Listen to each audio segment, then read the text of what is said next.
Hey y'all, don't forget my replay game.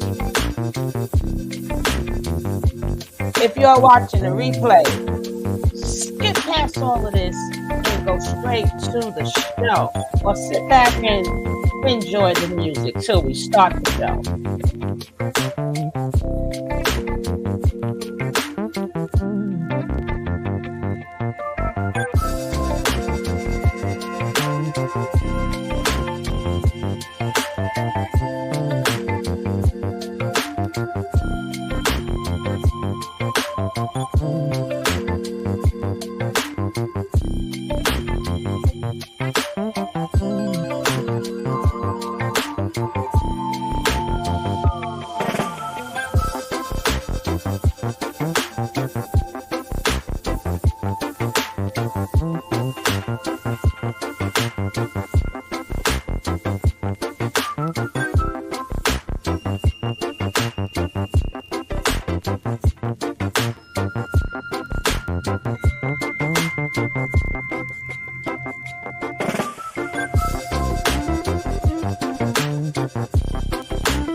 Hey y'all, we're going to deep dive. I told you I was going to come back with a video that was played already, because to understand Diddy and 50, you got to understand their pappies or alleged pappies and what type of stuff was they into, right? And So, what's up, Angela? So I unmembership this video,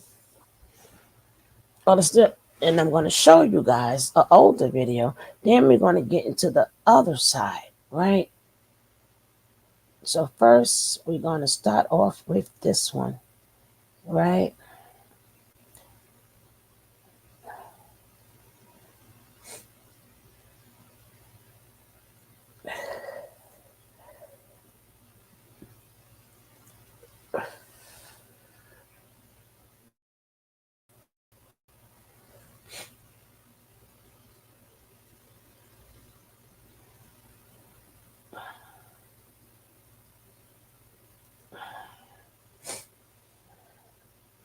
This is why I stopped shopping on Amazon.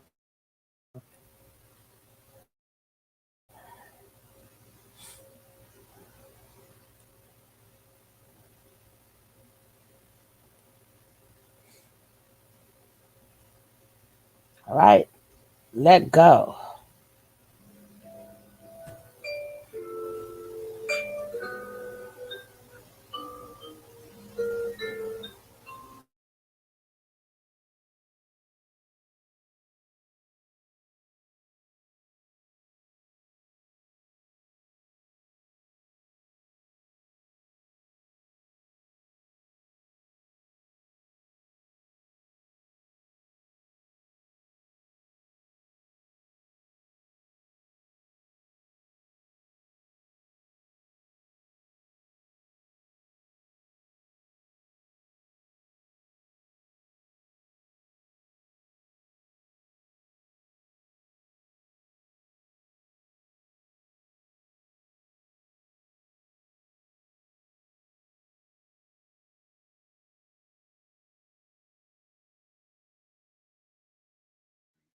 Crazy stuff he got going on with him right now. Why would you try to involve yourself a GDK movement or anything? And you was born famous and rich and famous. Like, what is you doing? King Combs. And the crazy part is, somebody called me and asked me, "What you Hey, on the phone? Bronze, You forgot we was on the welcome. phone?" And you asked me, "Should you do drill music?" I said, "Bro, why would you do drill music? You don't even come from the streets. You don't come from none of that at all." He was like, "You right." At the end of the day, man. You understand? You know,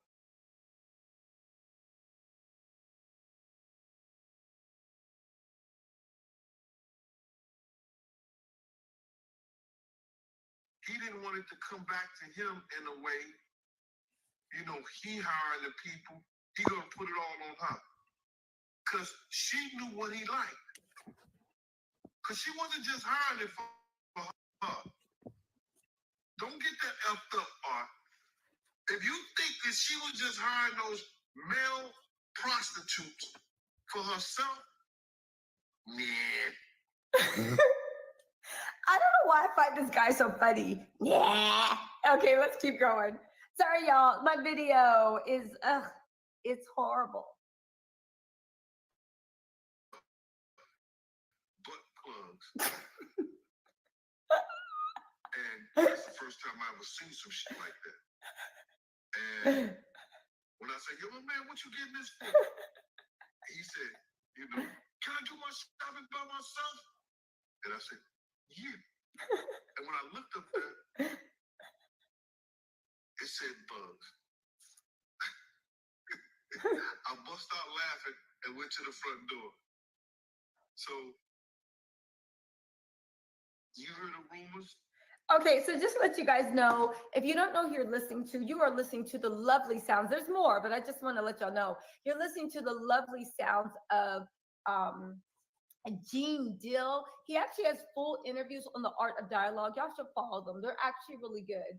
Where Gene Dill used to be Puffy's former head of security, not the one that he paid, but the other head of security, the one that had some sense. You feel what I'm saying? All right, so listen. Let's continue with Gene Dill exposing Diddy. Hold on. I knew I used to wait outside a Turkish bath for him. You know what they do in the Turkish baths? No, I don't. Oh, you don't? Okay. That's where a lot of gay men meet.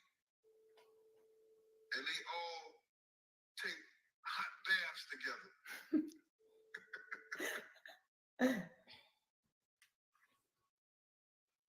I'm laughing not because it's funny. Who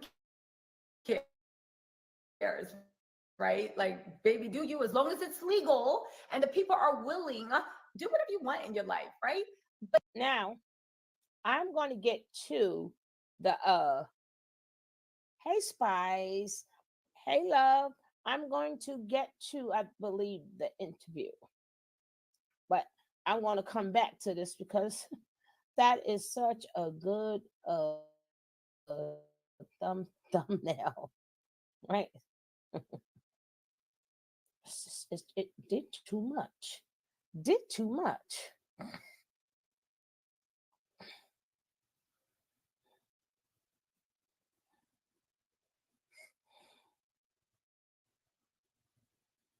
This is from Discretion TV.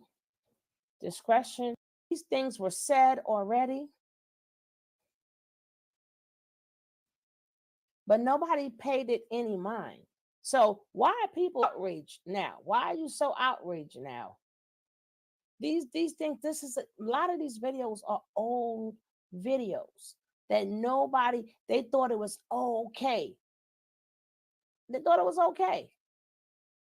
Let me just put this little thing up here. You just put that little thing up there. Here we go. Here we go. Here we go. Here we go. But I'm a domino. But this is a disclaimer. Yes, it is.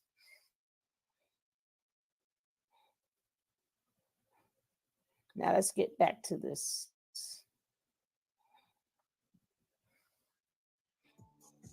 I knew Jake from growing up in the neighborhood here, Capitol Park. Remember, these are the guys from BMF, which includes would be Diddy and Jermaine Dupri. These names are coming out. So let's go. No brothers, same neighborhood. You know, we got down together, we hustled together. There's just a lot of little stuff people never knew about when you hear these hip hop stories, and they keep telling you the story of Biggie and Tupac and some shit like that. You never hear names like Jake being included. That death is arguably the most important death in hip hop, because usually when these rappers get killed, it was street shit that ended up getting into rap shit. Jake was the first time rap shit turned into street shit. If there's no hip hop, that murder's not happening, right? The fucked up thing about that whole bad boy death row shit was that I invited both of these niggas to my birthday party. Then that shit left there, and I don't know what the fuck happened. Jermaine Dupri was having a party somewhere else, and I decided to have a private set that music people could know, like, okay, come over here, and we're gonna get down over here. Hey, oh yeah, I got it. P. Diddy was there, other celebrities and stuff. Suge pulled up. It was just him and Jake. Suge had him around to protect him. Suge came to me that night, going around the party. What he used to do with the cigar, and it's kind of like, be the big guy in the room, Suge and Puff got into a screaming match, and it looked like it was getting serious. It was always like something between them. Puff Well, homeboys was real street niggas. he wasn't scared. And Puff homeboys was also very into protecting him. I knew Wolf to be Puff's right-hand man. That Now. if anything jump off, he's going to be there, and he's going to defend it. Now, the guy that I go to show you, Puffy ain't scared. Now, the guy here, right? This is the guy that they allegedly say that this is the son of Justin's biological dad. Allegedly, I don't know. But I do know the younger look of Justin, he looks like Puffy. The older look of Justin, I don't know. Now, he was supposed to have been pow. The spaceship. The 50, did you put this in the damn show? But Evilwho, let's go. So I'm just letting you look at that face that is supposed to be quote unquote Allegedly. was born by then. I don't know. We're unraveling this together. Now let's go. Puff's right-hand man, that if anything jump off, he's going to be there, and he's going to defend it.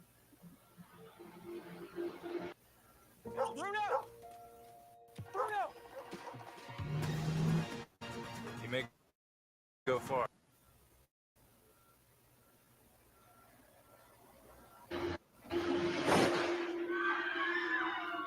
I heard a bunch of commotion and people running, screaming, and whatnot. I got a call about 2 a.m. saying he had gotten shot.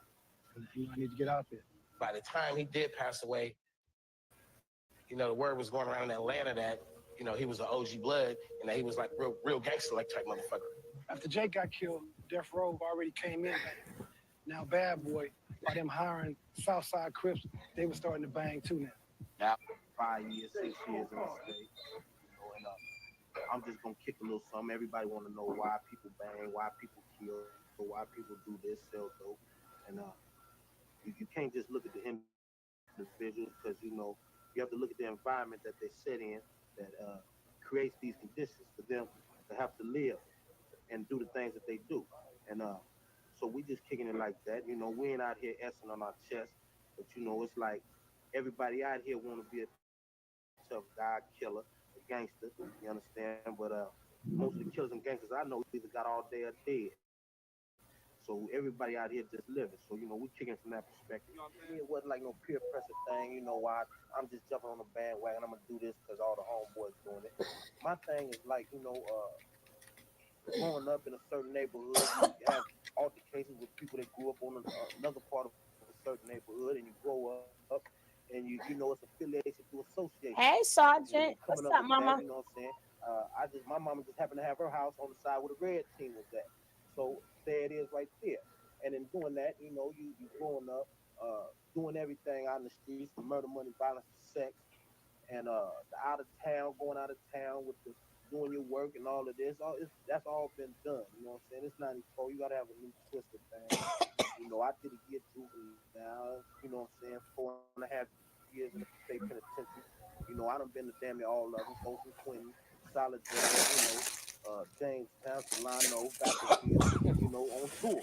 So as far as like all the negatives I've seen, now in my life at this point, I'm making a transition to do positive things and to try to alleviate a lot of the bullshit that's going on out here with the streets with these youngsters that ain't knowing. They don't know that these white folks got a place for them for the rest of their life. They might not never even see their neighbor and be in the penitentiary 5, 10 years, and never even see the person next to them in the next cell, because they got places for them with these drive-bys, automatic weapons, everything that's going on out here, the dope. They want to give us all day for catching 2 or 3 ounces hard, and you know what I'm saying? They catch John DeLorean with 100 keys and a camera, give him a smack on the hand so you see what's going on. So you got the, peep game and just, stay above water. You know what I'm saying? And Crips and the Bloods and this truce and all this, I didn't participate with the truce because I didn't feel like it was being put down right. You know what I'm saying? I don't need to be drinking and hanging out with you to kick it with you. You understand? You stay in your neighborhood, keep your people organized, deal with your people. I stay in my neighborhood, deal with my people, keep them organized. When you see me, give me a pass. When I see you, I give you a pass. But all this, we gonna hang out and all that, I still think, we need to go through some more steps and levels before we get to that point. Because I don't think everybody be sincere about, putting this gang thing behind it. And I know a lot of people been killed behind it, a lot of lives been taken, you know what I'm saying? But my thing be like this. People want to be gangsters, they want to put work in, want to do this, but you can go around the corner and just shoot up 3 or 4 black men. The sheriffs get behind you. You got 2 AKs in the car, 4 Tech 9s, you know what I'm saying? 10 pistols, and they tell you to freeze your stop. You understand? They only 2 individuals with 2 guns. You just went shot 4 or 5 blacks up, but you freeze when they tell you. I'm saying if you're a gangster, sell the ranch, grandma, grandpa, the chicken, everything. If you're going out with bullets and gun smoke, don't just stop with yours. You understand me? Deal with it on that level. If that's what you're doing. Shit that people don't know is that beef between Puff and Suge started at my birthday party. Okay. Whoa. Segue. Right. Okay. Yeah. Segue. Okay, we got to get straight into that. But let me ask you: are you ready for the Are you ready for this? Because this is something that was crazy to me. You ready for the Puff thing? Yeah. We have Puff on Drink Champs. We wanted you to hear what Puff said. I heard what he said. Okay, we're gonna play it just for the viewers. I already know. Who's stupid. You want them to? Okay, yeah. We're trying to be professional, JD. Come on. This is the first time we did this. Hilarious. This is the first time we did this. This is hilarious. This is the first time we did this. We're trying to be professional. You're not allowing us. Okay. Has your phone on? That's awesome. Making us look terrible. Uh-oh. And homeboy was in the tunnel, and we go and have a conversation. This is how we run the tunnel, you know what I'm saying? So to make a long story short, this is where the after party's at, of course, at the world famous tunnel. And so then when I ran up and I asked him, and he said, "Nah, so about Jermaine Dupri." Oh yeah, Sergeant. Yeah, I was just like, wait, hold on. Okay. Now let's get down. First, I just know your answer from the way you just. Okay, I don't know your answer. What you want me to say? I have no idea. I don't know. Yeah, the facts. Yeah, the facts. Yeah, to that, and then we're gonna get to your party. The party. But, well, I mean, that's what Puff Shook came into the tunnel. Yeah, came in the tunnel and told him he was looking for me. Right. No. And when he said at the Source Awards, he was talking about me. Right. Yeah, that.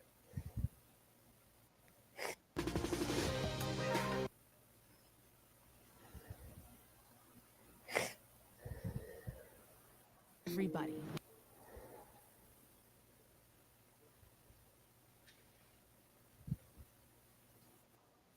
I think they got one of them bad boys. They said they was gonna get them. Yeah, man. People can make I didn't come up here, I'm glad you're giving me this forum to do this. It helps what I'm trying to get out. I'm not, listen to me. I had a great time, a great experience with Puff. We traveled, the nation, the world, some third world countries and stuff like that. Did a lot of things, stayed in 5-star hotels, ate some of the best food. And, I had a chance to have a whole another experience in life. Mm-hmm. You understand? But I'm not going to let you lie on the dead. Mm. You understand? I'm not going to let you, and he did the same thing with Wolf. You know, he's a big part of why Wolf ain't here today, but people don't understand it. You understand? That's because there was two entities. You understand? You know, he feeding poison to Wolf about the BMF, and he feeding poison to BMF about Wolf. Wow. And we did a lot of business together.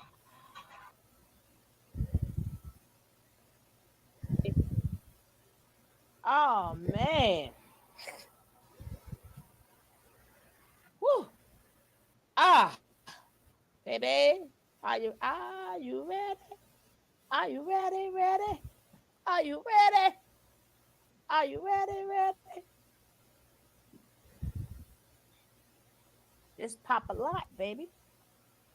Yeah, I skipped through a lot because we got a lot to go through today. Was a couple months ago.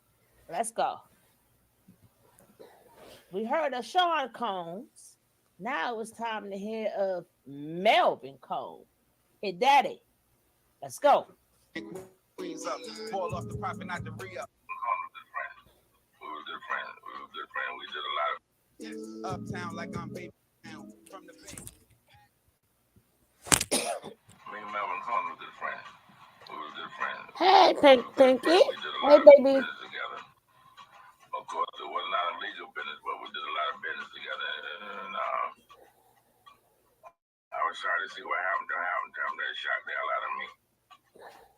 And the guy who did it, I'm glad he got what he got. Okay, so. And I know Melvin used to come to your club, the turntable, a lot. Yes, he did. He come there all the time. Melvin was like a lady man. He come there all the time. He come to my club all the time. I tell you, this guy Puffy Coin. You know who his father was, right? I didn't Puffy Coin. You know who his father was? Talking about Puffy Combs. Puff Daddy. Puffy Combs. Yes, Daddy. Puff Daddy. You know who his father was? Oh, Melvin Combs. Yeah, that's exactly. He used to make Melvin. You know me and Melvin, his mother. Melvin used to bring him over to my house about every day, a couple of times a week at least. And my daughter had one of those little rocking horses. She wouldn't let him ride on it. She used to push him off the ride off. I said, look at him now, he can build that ride off $1 million bills. Yeah. That guy got rich, man. He did good, man. I'm proud to see him out of that. That was Melvin Combs' son. Why'd you saw me the other night? I'm glad he did it. I'm glad he went on. I'm in my vote today. What's up, Queen? Good morning. How are you? I am good, lovely. Wonderful. I'm in my vote today. So that's why you see me double. Now, I got to show you, I keep trying to say, to know where Fiddy and Diddy, you got to see, I'm letting y'all see all the connections.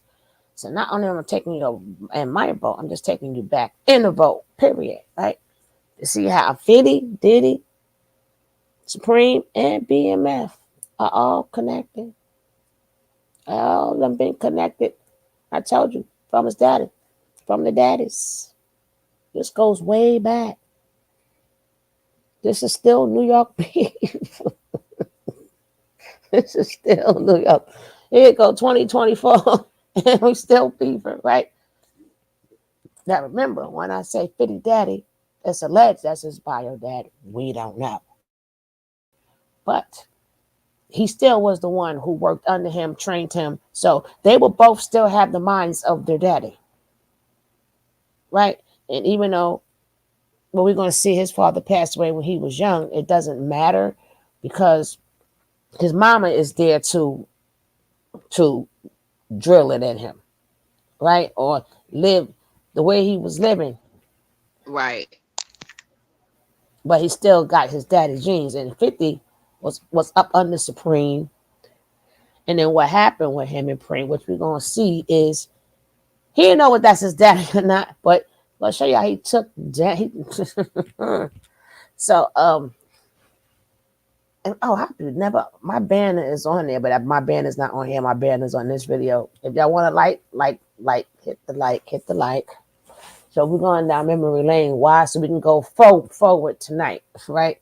but you got to go backwards before you go forward. And everybody like to go forward. You got to go backwards first. Oh man. I praise this kid, man. He doing good. I just saw him the other night when I went to see your movie, Frank. Hey, Nick. Frank My world Lucas. changed. Shared house. On my second day of school. Look how long Sergeant King been with me. Learned something that would change the course of my life forever. I don't talk about this often.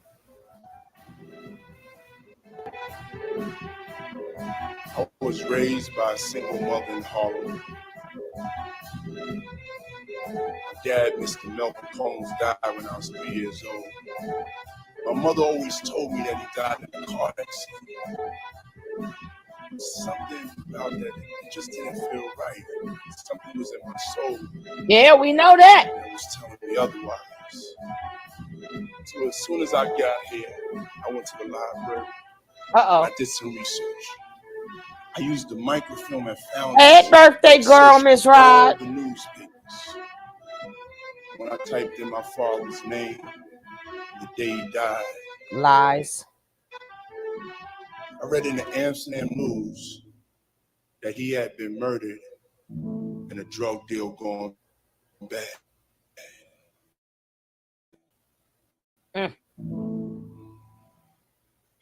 Right there in that library, I realized there's nothing greater than a mother's love and desire to protect her child. Nothing. I also decided that I would live my life in a way to make her proud. I decided to embrace the entrepreneurial spirit of my father.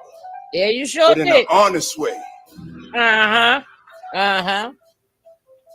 God bless you, Melvin Combs. I could feel you right now. Yeah, I'm sure. But in an honest way, in a legal way. Yeah, I earned, scraping, working harder, believing in my man said he could. Can you feel it? He was scared. You feel it? I feel. Look at that face, like Melvin. I could. I feel. My man said, feel in the spirit. He ain't had to look up how the man passed away. He just needed to know who Daddy rode with, and then he like, oh, this was me all along. This was me all along. Look who the man rode with. A whole movie. Damn. Oh, me, oh, me, oh, my. Cry me a river. No, baby, that was Tears of Joy puzzles. That was Tears of Joy. Now he know. Yes, Sergeant. The beginning.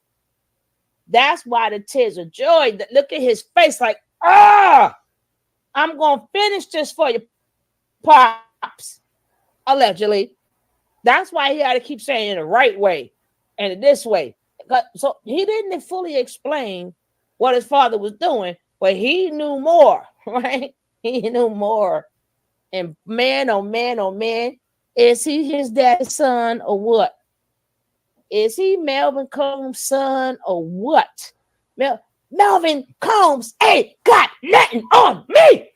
That's his son, all right. He's Melvin his Combs ain't got nothing on me. Wonder who paid Diddy's college. Their mama. Nah, mama worked like 3 jobs. His mother worked. But he got daddy blood. He got his daddy blood. His twins. Woo! You say, myself. Most importantly, making the most of the blessings that God blessed me with. So it just so happens the other day, I'm scrolling through the comments and a question was posed to me. What stories do I find the most interesting? And not sure the total context of the comment, I automatically went to breaking it down into time frames. And I instantly thought He the never finished, 2000s Sergeant. He and never finished. BMF. Then I would reflect back to the 90s and the 80s to a lot of the stories that I was very familiar with because I had heard a lot about them growing up. But when I really thought about the question, it was really one era that I would have to say that really stood out. And that would be like the 60s and the 70s era. And some of the first names that come to mind is going to be guys like Guy Fisher, Frank Matthews, William Goldfinger Terrell, Ike Atkinson, Nicky Barnes, Frank Lucas, along with a laundry list of other names that we could mention. And I have to say that the main reason that I would pick that era in particular is going to be because when I get to doing research on people from that era, I always feel like I learned something about that specific individual that I did not know prior. I do the And same the person thing. that we're covering today is going to be somebody that rubbed elbows with some. Watch live sports.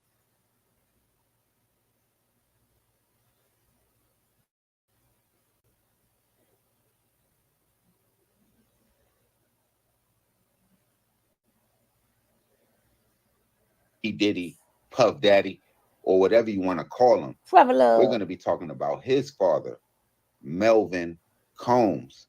Now, I remember when Bad Boy was making their meteoric rise to fame, there wasn't a whole lot mentioned about Puffy's background, but I definitely remember hearing rumblings about how his father was a gangster and he was in the game with some of the bigger individuals in the New York City drug trade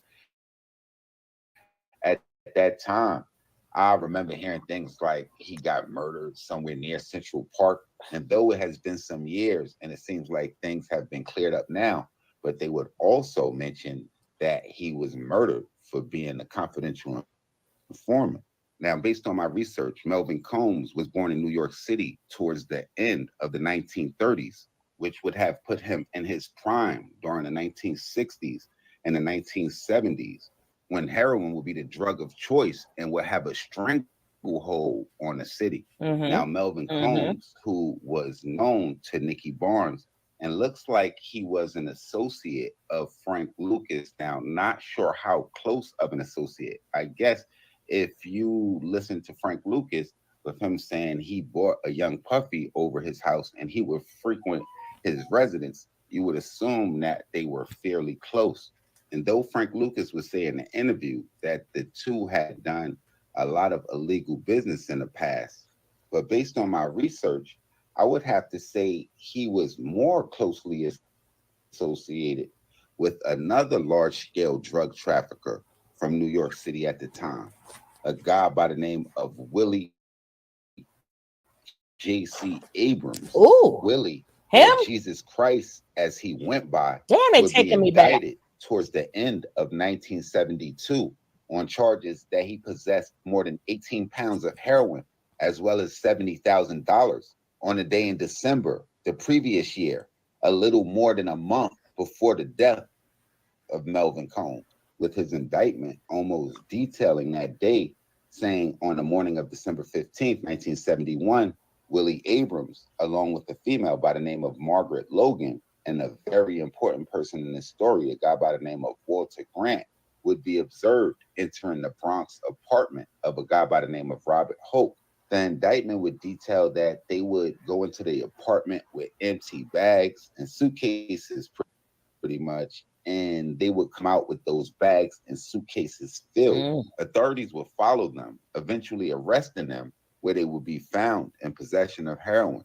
Christmas would pass in 1971, and the trio would be indicted 3 days later on December the 28th, with a lot of people saying that that indictment would be the sole cause of Melvin Combs' death. Melvin Combs, who by all accounts was said to be a stand-up guy and was even referenced by Frank Lucas to be somewhat the type of a ladies' man. And when I look at it, just reading between the lines, it looks like he just got caught up in a tough situation. with some guys just Hey, a few Amon. years older than he was. Whereas if he was born just maybe 5 or 10 years earlier, he might have been running the operation, but he would end up being murdered. And what was described as a drug deal going wrong just a month after the indictment was handed down on January the 26th, 1972. Look at the young puffy mama. Look Look at at the Miss young. Janice. I know, right? Ah, she got that little high fro. Look at the young little puffy. See, I got to. Do you hear all the names? A whole movie was made, right? And Denzel played the part, right? Exactly. Who would have known Puffy? Again, when we get to Supreme, we're going to see Puffy Daddy is Supreme. You're going to see like father, like sons with him and Diddy. And they already had a hatred for each other, right? Puffy was trained to be flamboyant like his dad, ladies man. Well, he's an all around man. Not ladies, all around. He's all around. He does Yeah, what he he's want to all do. around all right. But you could tell both of them picked up. The point is, they both picked up. Hey, Christina, welcome. You could tell they all picked up from where their daddies left off. They just had Yeah, some most definitely. and them two's casualty. Them two just picked up and either continue taking them down, because that's what he does. He takes them down. We're gonna get into that. Oh my goodness. And that's all it is recycled. He had both of them has became their daddy, powerful people. But one have a grudge. That would be Fiddy, the one with the grudge. And the other one just thinks I'm just gonna take over. Take over. I'm not gonna be like my daddy. I'm gonna do it better than my daddy, right? And then it also shows you how they keep intertwining, right? I don't know if this one shows the BMF connection. It says it on the title, but it's not that much more of this video left. So I hopefully it's on there and I ain't got to do the part two. I don't have to go back and change the title. Me and my titles. Willie Jesus Christ Abrams, his girlfriend Margaret Logan, and Walter Grant would be part of a group of 10 that would be found guilty the very next year on February 24th, 1973, with the New York Times saying that the group of 7 men were found guilty in participating in an extensive conspiracy that distributed $5 million per year worth of heroin. W. Cullen McDonald, who prosecuted the case, would tell the judge presiding over the case after the group was found guilty that detectives believed that the 1972 murder of Melvin Combs, who was alleged to be a co-conspirator in the case, might ultimately be traced back to members of the heroin trafficking ring, specifically Walter Grant. A guy by the name of Earl Fidrell would go on to write a book titled The Forgotten American Gangster. In the book, somewhat like an autobiography, he would speak on some of those guys of the times. And in one of the passages, he would say, even though I was moving 15 to 20 kilos a week, I would still have to purchase from other major dealers, guys like Frank Matthews, JC, Big Robbie, Frank Lucas, Nicky Barnes, Willie Abrams, William Terrell, and Walter Grant. Quotations. The man that killed Puffy's father. Also mentioning Puffy's father as well as Ike Atkinson as some of the people that he purchased from. A lot of people would explain Willie Abrams as the person that replaced Nicky Barnes in the streets in a sense. And it makes me think that with Puffy's dad dying only at the young age of 33, how big would he have gotten in the game had he not got affiliated with just that circle? Now, I appreciate y'all tapping in. Y'all make sure y'all hit the red subscribe button and the bell right under this video so y'all know when this real trill spill shit is dropping. Y'all get in the comment box below. Let me know what cities we need to go to, what stories I need to tell, what I got wrong. Ooh, listen to Frank. Woo! My. this rabbit hole get deeper and deeper and deeper and deeper. Hey, minister, how you doing, Miss Deborah? This We in rabbit Alice hole in Wonderland. deeper, because now we starting to understand. Allegedly, that's good, sweetie. And then maybe, oh baby, we're gonna go down a rabbit hole. Not tonight, but we're gonna do like different shows. Oh man. But she went from I must didn't do that. being with the father and buying a house in Mount Vernon. Something was given to her for her to just go. Like somebody so high up in that world. So technically, Puffy was born into mob ties. The way his mother act, I don't know how she act, but she didn't act like a regular mother. She was probably a good mother. She probably protected her kids, but because she know the life. You think she didn't know what that man was doing? That man was bringing home the money. Hey, Nick. That's why when her son got into things, she made sure she was always by his side. Every time that man got arrested up until now, because we don't know what's going on now because the man in London somewhere, right in London. But his mama was there because she went through it already. She went through it already with the dad. So his father brought that money in. Now her son is bringing that money in. His father had her living a type of life. Now her son has her living that type of life.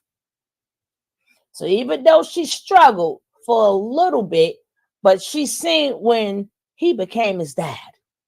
She's seen where he became his dad, right? Even the part with the internship, but she saw something different.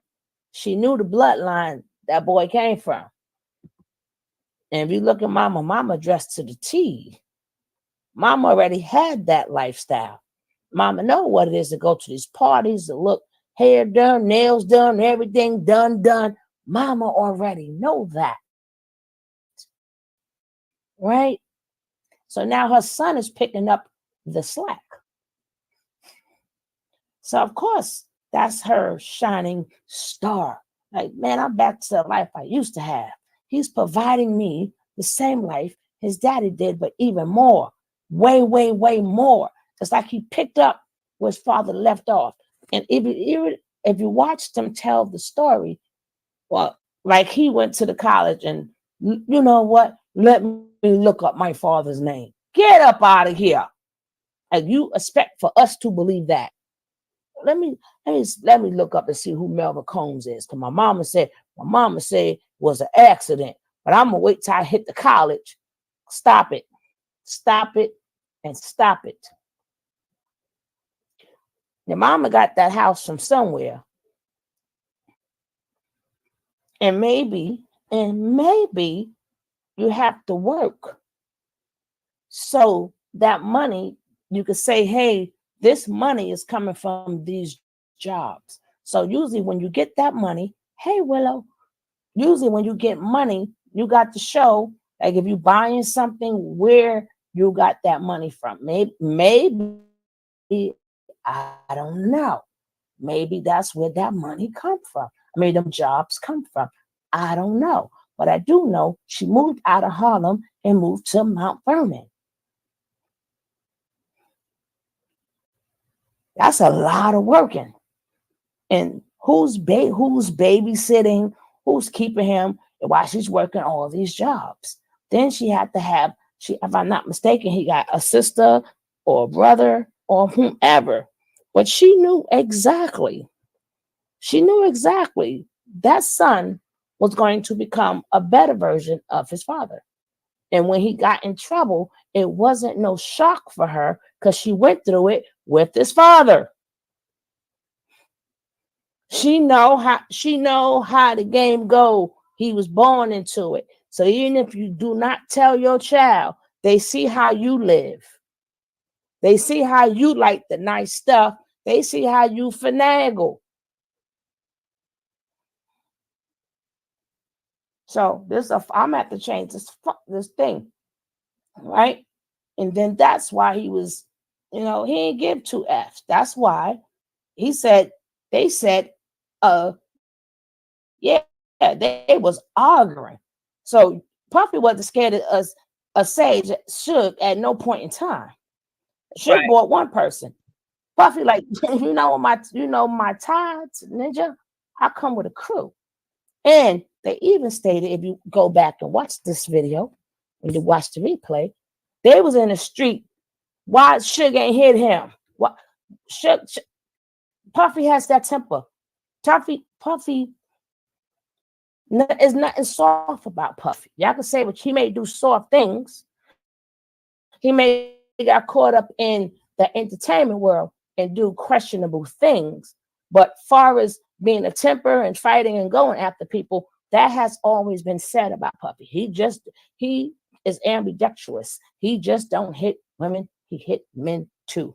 Why? It's in his blood. It's in He his don't blood. discriminate. It's in his blood. Puffy don't even argue too much. Why he's starting to argue, he been to bust you in the head with something. He been to hit you with something. But he always had them anger issues. Always had anger issues. Remember, Andre Harrell even had to fire him because he had issues. Why? Yeah. He is daddy. He is his daddy. 5.0. We're going to dig into more of this. I thank you guys for being here. Yes, Ashanti might be knocked up. Yeah, she might be knocked up. I ain't even going to show that because this rabbit hole is getting good. This rabbit hole getting good, baby. And we got to ask ourselves,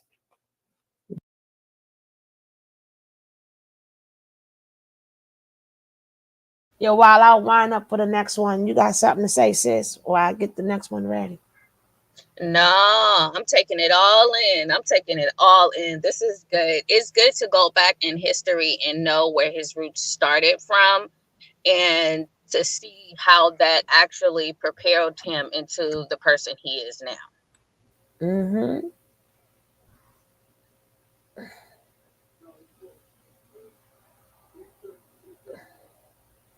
But we got to take that and we got to see where these people, and again, this is nothing but life itself.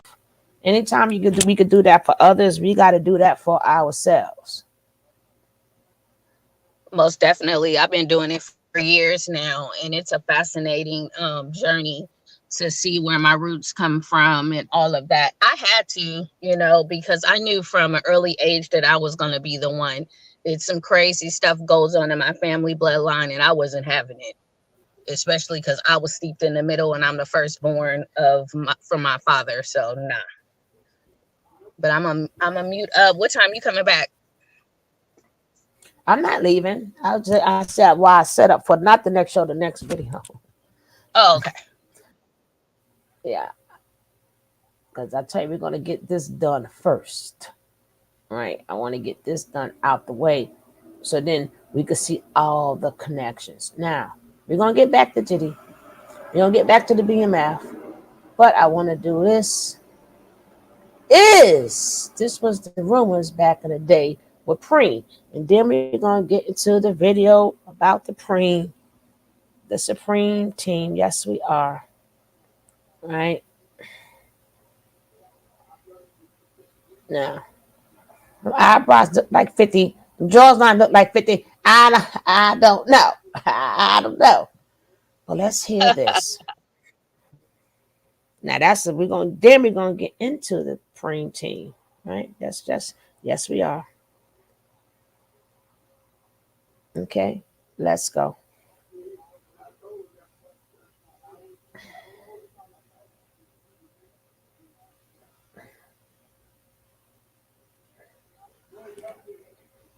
comedy section of YouTube. Yo, I got the question to ask y'all. Now, before I ask y'all this question, this is something I've been hearing for years.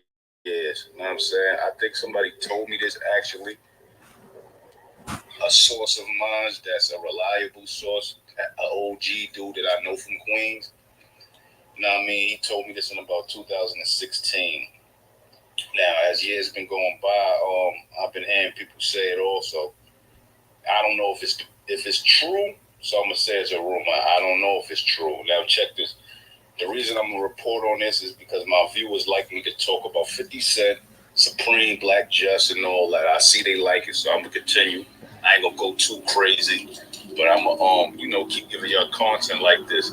So I want to ask y'all: is Supreme Kenneth McGriff 50 Cent's father? Now, back in 2016, the OG I was working with, who lived in Queens and know 50 Cent and all of them. Not gonna say his name. Shout out to him. No, shit, I don't remember the nigga name, but I know he was a no jive type of dude. He kept it a bucket, and he had a lot of resources. And he said to me one day, like, Supreme is 50 Cent father, right? I'm like, nah, get the hell out of here. He said, I'm telling you, 50 Cent father is Supreme. Now, how that work out is 50 Cent is 46 and Supreme is 61. So he's 15 years older than 50. Now, in the 80s, dudes is outside early. So a dude will be 15 and he'd be on a block making hundreds of $1,000s a day, and he only 15, 16, got a neck full of jewelry, and you'll look at him like a grown man. And that was Supreme, is one of them dudes, so I could see how that could be actually true. He was on the block, already, so he probably was outside 15, 16. Now, what the dude told me is that allegedly Supreme was pimping 50 Cent mother, and him have sex with they hoes. No disrespect to 50 Cent, not calling Now, I want y'all to. It's just a story that was brung to me. Wait, it's almost finished. It's almost finished. And he could have got her pregnant when he was only 15, and she could have been a little older. You know what I'm saying? And that was a story I was told. But I see a lot of people in the comments saying that's 50 Cent father, and I just see that room is kind of bigger than what I actually thought it was. But I don't know, man. Now, we don't know. We don't know. This is all alleged, Jody. This is alleged. Why? Because this is not the man you want to play with, right? Now we got what's going on in Harlem. That's them Harlem brothers we just saw when it come down. The 50 and Frank Bonds and all them other people. Now we're going to get to them Queens, right? We're going to get to them Queens folks. This is important. Why? Because if this is alleged and this is out there, and remember, his mother passed away, that was create. That will show how 50 was born. Not Curtis. Not Curtis. We know how Curtis Jackson was born. I'm talking about 50. Even though he stole the name. Right. But I'm talking about that hatred that I'm gonna get you, sucker, is developing. That AKA V for Vendetta. Yeah. Mr. V for Vendetta. That's better. Hey, we did a bars, girl. We did bars.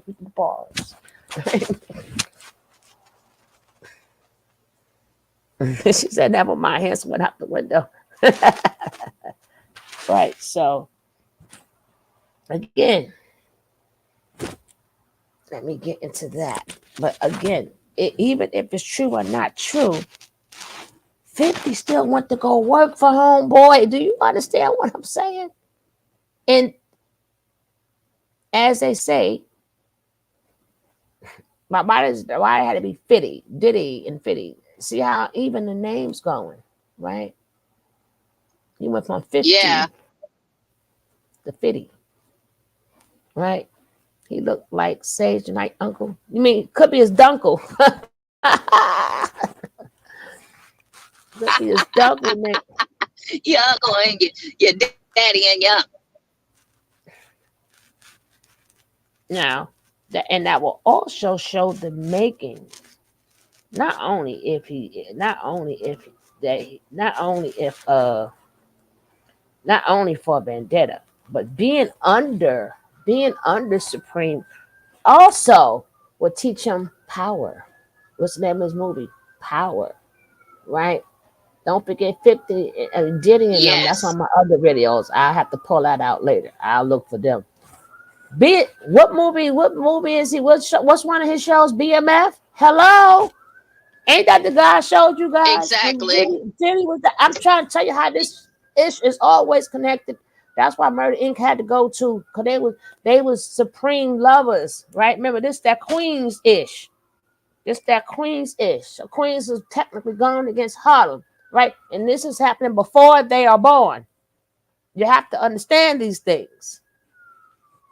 And it's crazy. Hudson forgot when I looked at some of the video. She's on there, right? She's at the on the thing. She must have forgot. We do so much. Sugar, That this probably be kind of forgetting. reminds me. This kind of reminds me of Sugar Hill too, the movie Sugar Hill with Wesley Snipes and the guy that played in the Five Heartbeats. I forgot his name. Yeah. Oh well, we gonna call him what we call him. Oh, Eddie Kane. Well, I know I forgot his name, but yeah.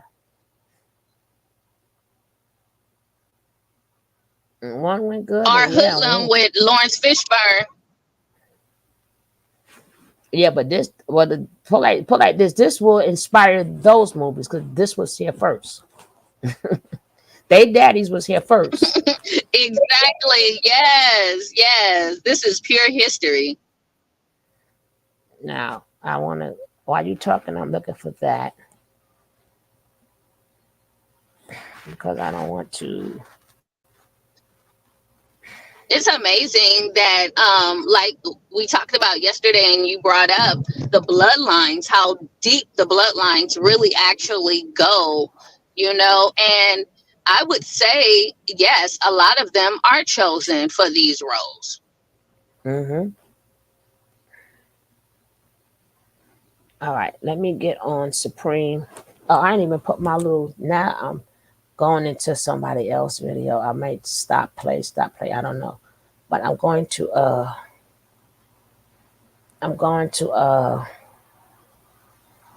put my little thing up there because it looked good. You can see people, and that's why some people were chosen for the in this business, right? And it also showing you that ish is getting ready to change, right? The same way I showed you guys when Yes. no, you wasn't with me then, but I showed you guys when Will Smith did that smack. I said, y'all don't know what happened. People say what they want. Oh, that was terrible. I'm like, y'all don't know what happened, did y'all? Y'all have no idea when he did that slap. What happened? Okay. What happened?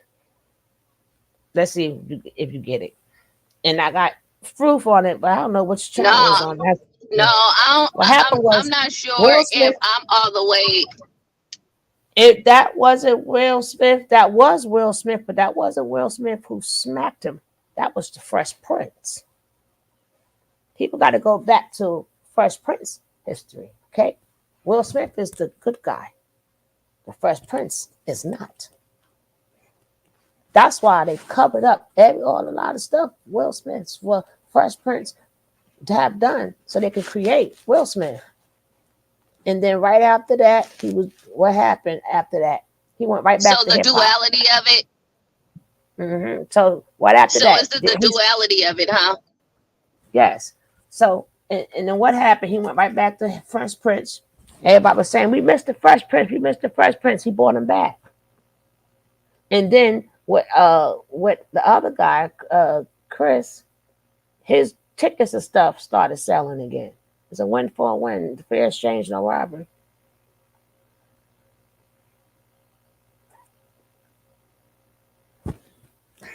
That's why he turned back Yep, to and now Fresh he's Prince. gone back into Will Smith.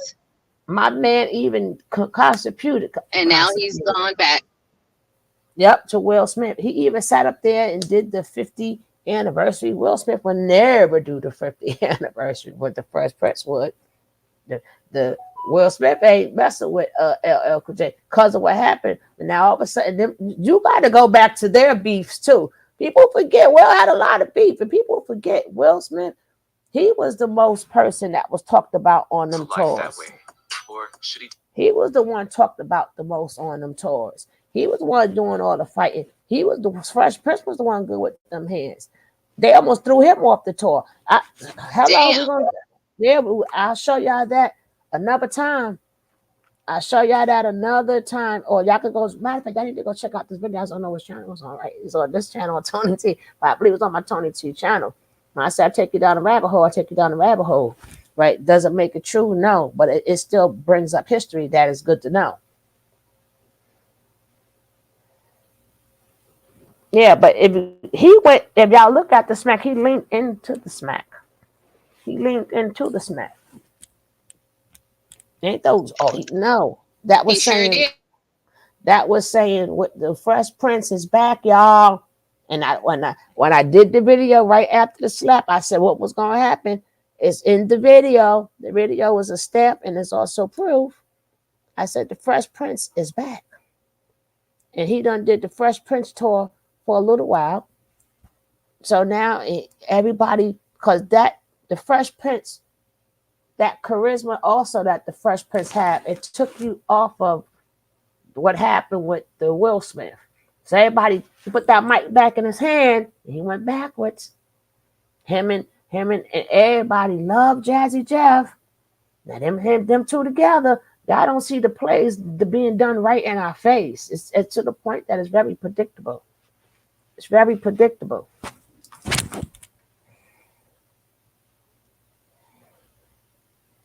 Why? Well, it's not predictable. You just got to see what they put in our face.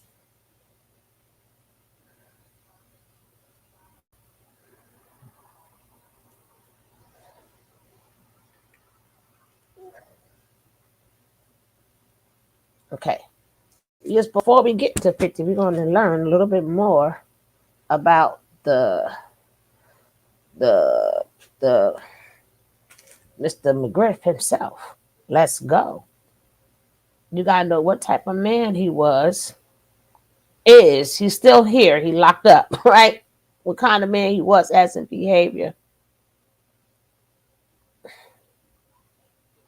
So now y'all can get an idea of what type of person 50 Cent was always around.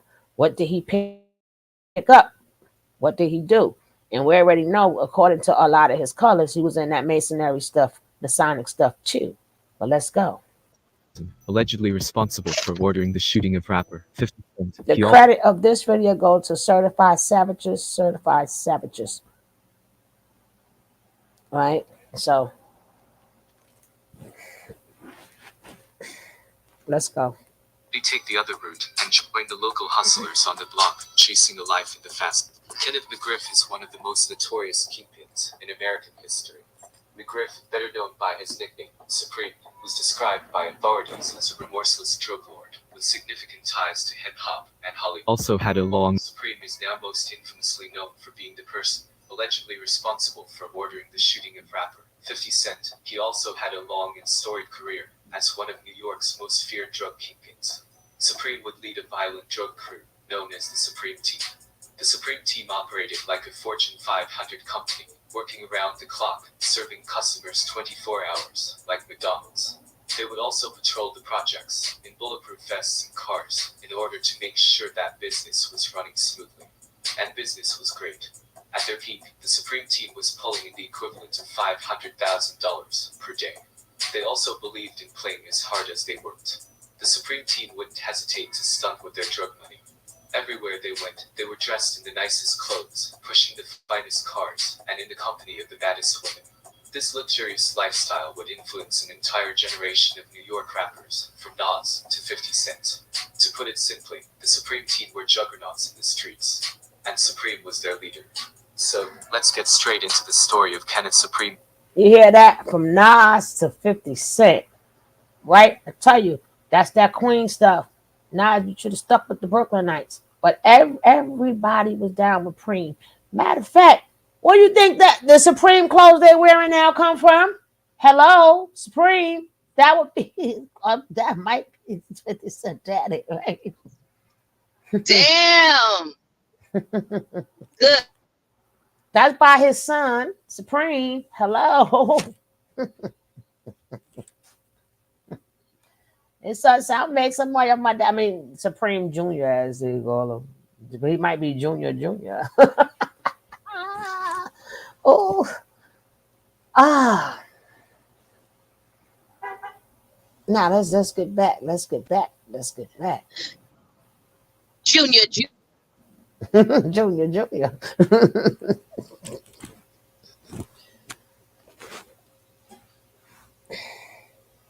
Supreme McGriff, a certified savage. Kenneth McGriff was born in Queens, New York, on September 19, 1960. He came from a blue-collar family, both his parents employed as New York City transit workers. His father is said to have also been ex-military. The family lived in a part of town known as South Jamaica, a predominantly black working-class neighborhood. Supreme was fortunate, however. He grew up during the pre-crack era, before crack and the war on drugs systematically destroyed the black family across much of urban America. That's to say that, like many other gangsters from his era, Supreme came from a decent home. So, how did he transform from a regular New York kid into one of the city's most legendary drug kingpins?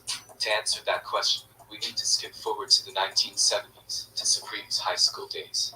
In high school, Supreme stood out from the rest of his peers.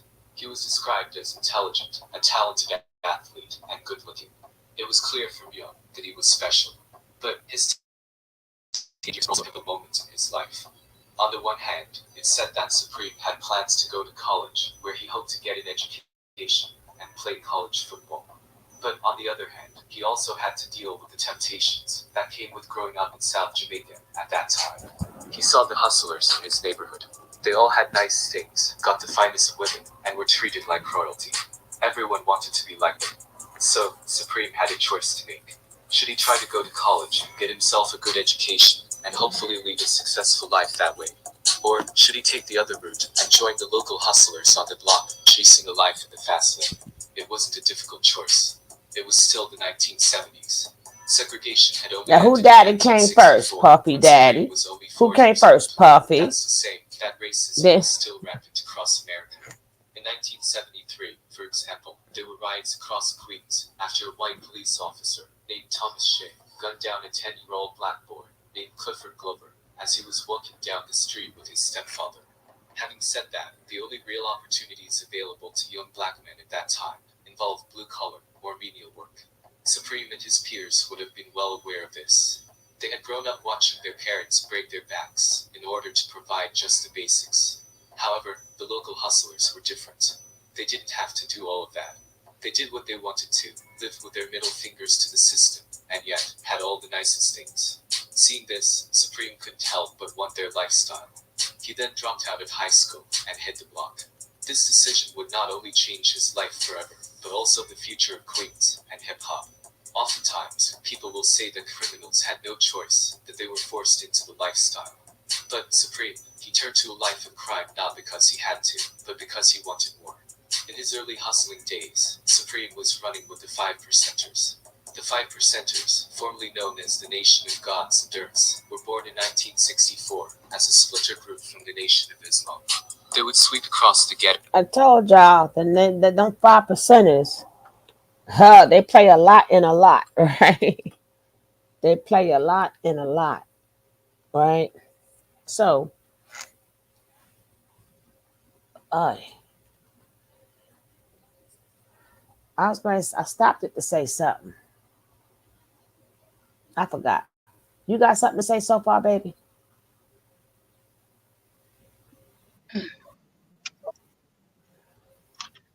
No, it's fascinating, like I said, to hear the history of this man, and just the flight of his condition. He wanted to go to school, but it was very difficult in that time because of the environment. Mm-hmm. And it goes to show you, one parent was born in the 30s, other parent was born in the 60s, which 50 is older. I mean, not 50. Diddy is older, but it just go to show you how much, even though Puffy mother took him out of it, but she still, I don't know if she benefited, but I'm just saying, she got that house in Mount Vernon. And ain't no way you work 3 jobs for that house. You got to pay mortgage. And then you had to have money to put Diddy in these schools and college. What type of 3 jobs you had, Mom? I'm just saying, right? I'm just saying. But Does he have any other siblings? he got a sister named, I think her name is, don't get mad, but she rich though, Keisha. But she rich. She rich. Oh, that's what I Listen, was getting okay, if ready to that's one thing say. that Keisha gonna do, Supreme. she gonna be rich. Now, that's what I was going to say. Supreme itself is a 5% name, right? And I'm glad you put that in, Jody, because you brought me back up, brought me back up to date. Yeah, Rakim, Rashim, yeah, all that's 5%. Yeah, I better stop playing. Most of the guys now that got that Keem in it or Ken in it, that's all come from the 5% nation. They play a big part, right? And every rapper, majority of every rapper came through Supreme. They got close with the Murder Inc. people. And but again, why is this important? And I'm gonna show you how 50 took their behind out too, right? Well, we got to start here before Curtis becomes 50, right? You got to hear how and why he became Fiddy. Even though he stole the name for a reason, right? All right.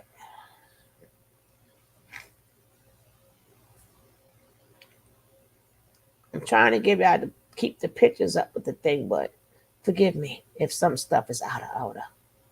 I'll be going back and forth. That man used to wear real chinchilla. Yeah. That gray is pretty too, but let's go. Ghettos of New York and recruit thousands of disenchanted youth. This included Supreme, who joined the movement as a very young boy. They were also the ones who gave him his now infamous nickname, Supreme. The 5%ers are an interesting group. They believe that only 5% of the world's population are enlightened to the truth, while 85% are ignorant, and the remaining 10% use that ignorance to oppress the masses. While many members use the teachings to live righteously, a small subset use the movement as a shield for their criminal activities. These criminal 5%ers would become a serious force throughout the streets and jails of New York. They would also heavily influence Supreme. But the 5%ers weren't the only gang on the block. During the 1970s, there were multiple gangs operating across Queens. One of those other gangs was the Seven Crowns. The Seven Crowns was one of the biggest street gangs in all of New York. At its peak, they were said to have around 1,500 members. Prominent members of the Seven Crowns included Lorenzo Fat Cat Nichols and the Furtado brothers. The Seven Crowns and 5%ers would become Now, rivals Fat in the Cat, early 70s. Heroin. remember, Fat Cat would be intertwined with Frank Bonds, right? Who's also, again, intertwined with Justin Combs. And I remember Fat Cat used to be all up and down Brooklyn and Queens. I was like, but then what's the days?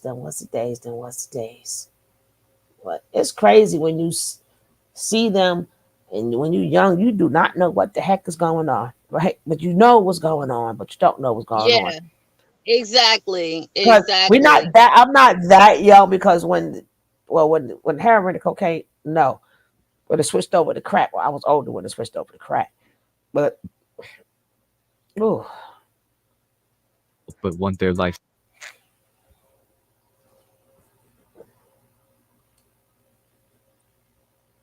Was the drug of choice at that time, and many gangs would fight for control of the local drug market, as well as petty personal disputes. But things would change dramatically in the 80s. During that time, crack would hit the streets of New York and revolutionize the dope game. The 1980s were the golden age of New York hustlers. The reason why many now legendary drug crews were created during this time was because everyone was trying to capitalize on the new gold rush that crack had created. New York Times columnist Jim Dwyer now refers to the late 80s crack trade as outlaw capitalism. People were just making a lot of money, and people were killing to keep that money. Crack swept through the hood like wildfire, and it felt like everyone and their mother were either using it or Yep. selling it. This is also the time in which the Supreme Team was created. Being the businessman that he was, Supreme recognized the opportunity that crack presented. He then formed the Supreme team in the early 1980s. Let's now take a closer look at the Supreme team and how they grew into one of New York's most legendary crews. The legendary crew, known as the Supreme team, was born in the early 1980s. They were well organized and structured themselves like a true criminal organization, taking inspiration from the classic mob movie, The Godfather. Supreme was the boss. His number two was a man named Gerald Prince Miller. Prince was Supreme's nephew. However, he was only 2 years younger than Supreme, so their relationship was more like brothers. Although they grew up together and were family, Prince and Supreme were total opposites. As 50 Cent famously said, Supreme was the businessman and Prince was the killer. You niggas fear Prince and respect Supreme. Hold you short motherfuckers, I'ma break it down iller. Supreme was the businessman and Prince was the killer.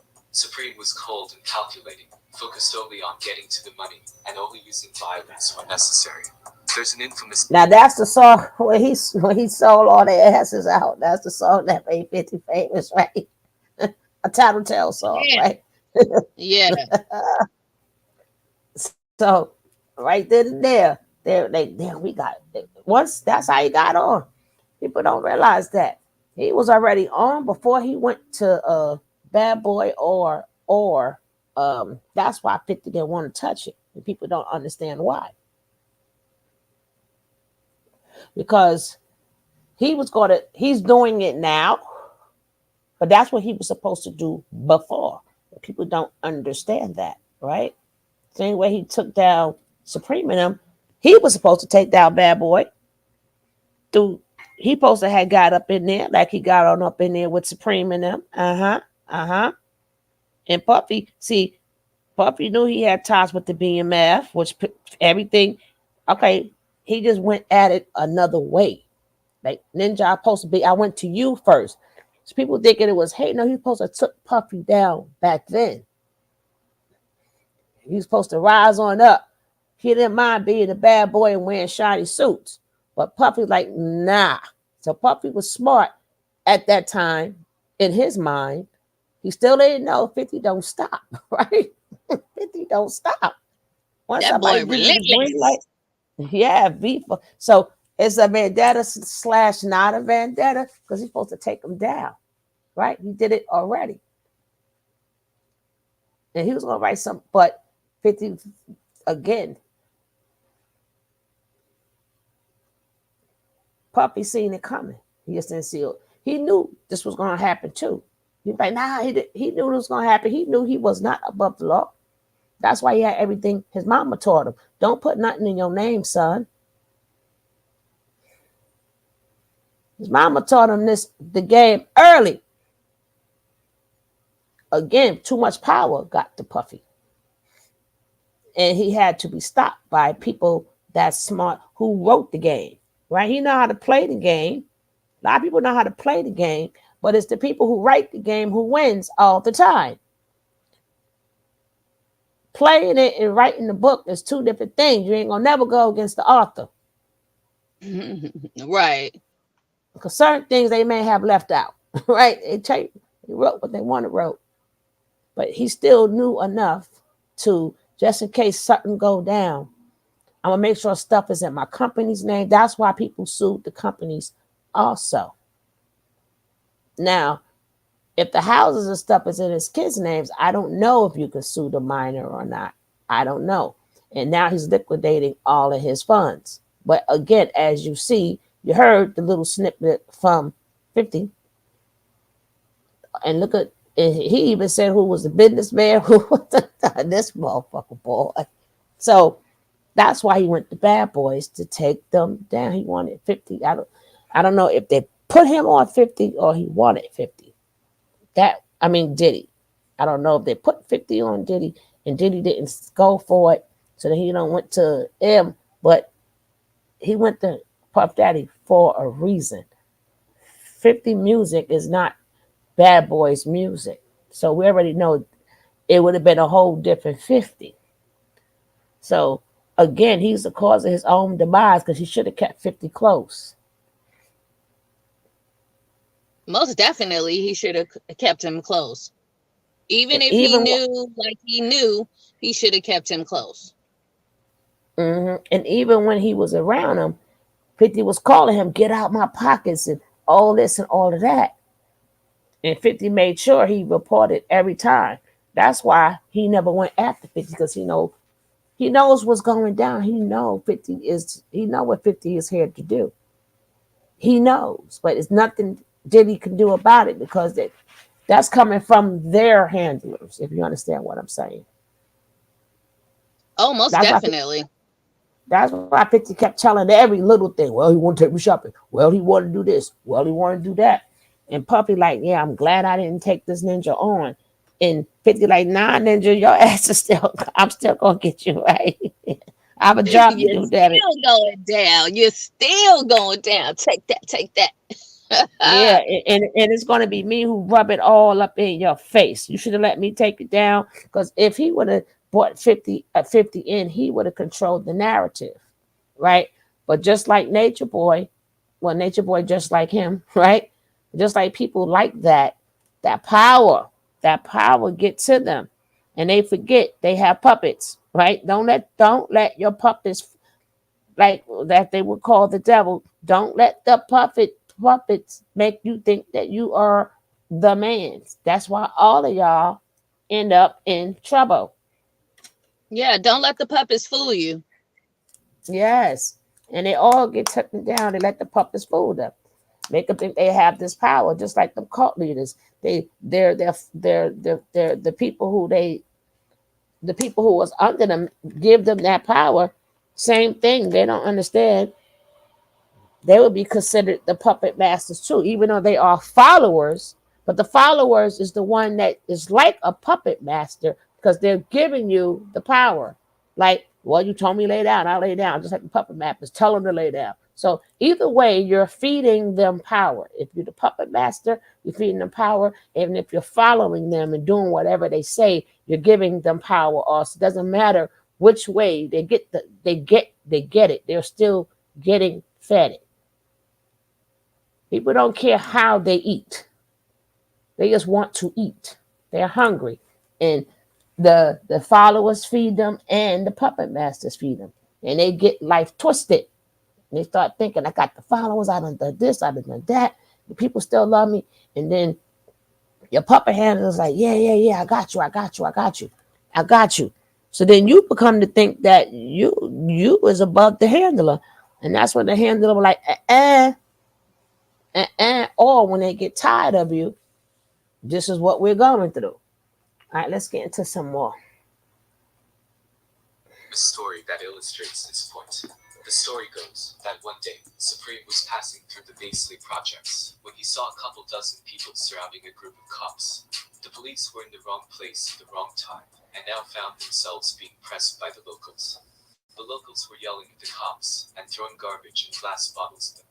Supreme saw this and sprang into action. With just a few words and a wave of his hand, Supreme backed everyone off the police and escorted the cops safely out of the projects. Why would a drug kingpin help the cops, you might be wondering? Well, think about it. What purpose would hurting a bunch of cops serve other than to bring heat to the neighborhood and stop the money from coming in? While everyone was ready to wild out, Supreme entered into the situation thinking 2 steps ahead. That's just how he was. Prince, on the other hand, is said to have been the type who believed in shooting first and asking questions later. As a result, Prince's name was feared in the streets. But Supreme and Prince were the only important members of the team. Under them, there were also several crews. Each crew was led by a lieutenant who reported up the ladder to Supreme and Prince. Some of those lieutenants included David Robinson, aka Big, Wilfredo Arroyo, aka C. Justice, who is said to have been one of Prince's right-hand men, Ronald Tucker, aka Tuck, Waverly Coleman, aka Teddy, and Colbert Johnson, aka Black Joss, a respected New York legend. Other prominent members of the Supreme team included James Anthony, aka Bimmy, Look the who uncle of rapper look who did look who 50 want next. See that face? aka Green-Eyed Born, Yeah. said to have been his right-hand man later turned mortal enemy. Anybody that's cool with his daddy, Team were primarily based out of you on his list. houses in South Jamaica, Queens. They engaged in a wide variety of activities, but were most well known for selling large amounts of drugs, including powdered cocaine, heroin, and crack. One of their major suppliers was another New York drug kingpin named Lorenzo Fat Cat Nichols. Fat Cat was one of the biggest, if not the biggest, black drug dealer in all of NYC at that time. It's said that he also had connections to the Italian mob. At their peak, the Supreme Team would sell roughly 25,000 vials of crack per week, earning them the equivalent of $500,000 per day. They had a 24-hour drug operation and would guard their drug territory with bulletproof vests and cars, even using spotters on the roofs of apartment buildings with walkie-talkies to keep watch for the police. In the early to mid-1980s, the Supreme Team and other New York drug crews were able to pump crack without worrying too much about the police. The local police were paying attention and hadn't really caught on to this new drug that was turning the streets of New York upside down.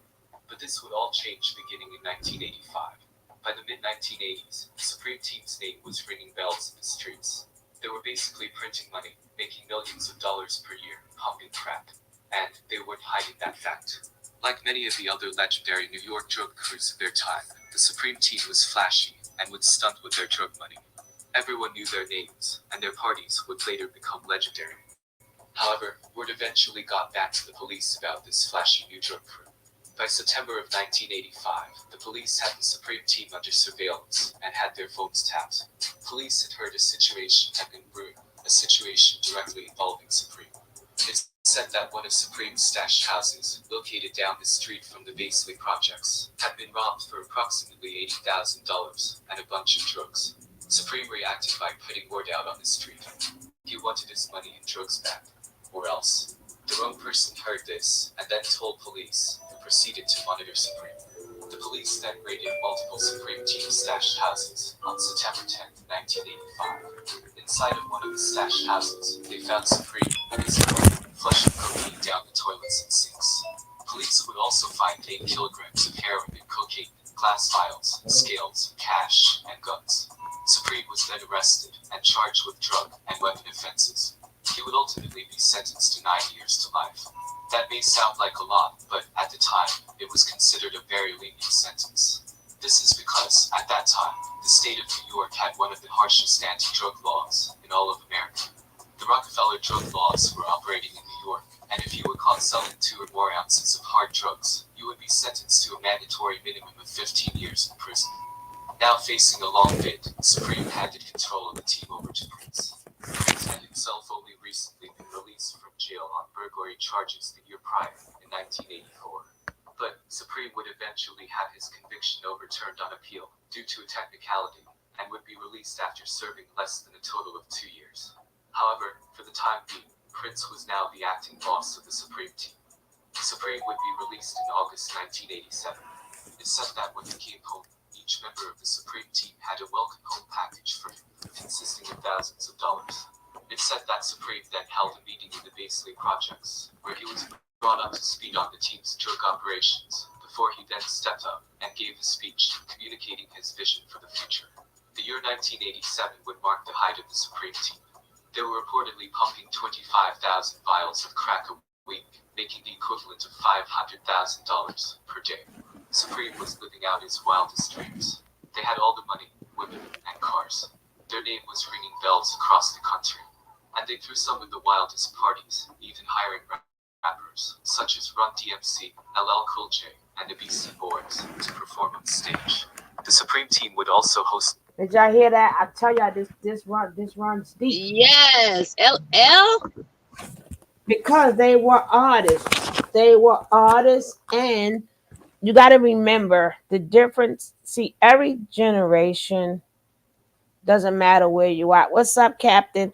In every generation, because of whatever's going on in their community, besides these generations, like even when we did Father Divine, remember, segregation was going on, slavery was over. So they still they still they believed in still serving the community, right? Because of what's going down. So back then, again, rap, we didn't have nothing, right? So most of us partied in the park, or if you see how the PJs are, they put them speakers right outside. They brought the speakers right downstairs. So that would be the way to give back to the community, right? And then these rappers are young, and even down to the Wu-Tang, well, that's how a lot of them got put on, right? And that's how you were able to pass the mic, right? So how was people able to hear you? We didn't have social media. So at that point, Right. you was able to pass the mic. So I was like, yo, da da da da da da da da, and then you're past the mic, right? And then it was that made also. That's why I said, don't get me West Coast. West Coast don't want that smoke, right? Because back then, that if you was in the 5% nation, that made you study more, right? Unlike they don't study now, but that made you study back then because you had to get crafty with your words because it was always a battle because you wanted that mic and you wanted them to fund your rap career, right? You needed Them that rap money. battles used to be off the chain back in the day. No, actually, Off the chain. in Zip days, they were smooth because it was fun. It was rap battles, but it was fun. It didn't No, get that's like what I mean off the chain. I don't mean violent off the chain. I right. mean like No, fun, you know, that it kind of turned stuff. violent. I was going to bring that part when it turned violent, right? But within it's crazy within a couple of years difference when we get to the late 80s, hitting the 90s, that's when it turned. Like, even though, don't get me wrong, they still had a lot of fights and stuff. They met each other. They used to, if I find out you performing wherever, I'm going to meet you and your crew. But that's after they got on, right? But before artists got on, it's like the minute you got on, that's when, like back then, it would just be people. It was always rap. Just like I keep telling people, rap is another form of doo-wop, right? That means you can sing it on the street anytime, anywhere, and you want to impress people and you want to bring the crowd to you.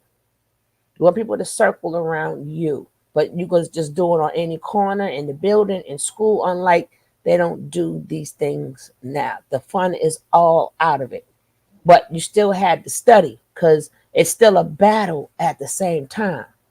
So you had to get the words together, the metaphors together, the entendres together. You had to really learn what all of them things was. And they learned that early in the game because you didn't want to look stupid because everybody out there was kind of smart, right? Everybody was out there kind of smart, and we wasn't dropping out of school like the way kids are now. So even the people who wasn't in the rap game, they was still in school. So we was kind of smart, even though it wasn't considered that smart, but we were smart. Like a lot of us we were in high school. So you better said something. You better said a complete sentence, right? Like today, like nah, you better fill in that gap with some words. It was a big difference.